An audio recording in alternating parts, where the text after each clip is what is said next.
5ই আগস্টের পরে বিএনপি সব কাজ করতে পারছে, শুধু একটা কাজ ব্যতীত। সেইটা কি? সেইটা হলো যে ত্যাগীদের মূল্যায়ন করা। গত 17 বছর যারা ত্যাগ স্বীকার করছে, যারা দলের জন্য মামলা হামলার শিকার হয়েছে, যারা দলের জন্য নিজের জীবন দিতেও দ্বিধাবোধ করে নাই, তাদেরকে বিএনপি এখন পর্যন্ত মূল্যায়ন করে না। বিএনপিতে হাইব্রিড নেতাদের সরাসরি, বিএনপিতে এত পরিমাণ হাইব্রিড নেতা উৎপাদন হয়েছে, ত্যাগীরা হারিয়ে গেছে। এইভাবে যদি ত্যাগীরা হারিয়ে যায়, নষ্ট হবে রাজনীতি, নষ্ট হবে সমাজ।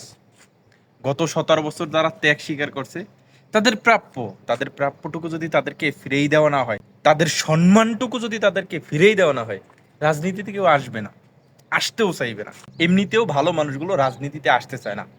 কি বলে? রাজনীতি নোংরা, রাজনীতি ভালো মানুষের জন্য না, বলে কিনা ভাই?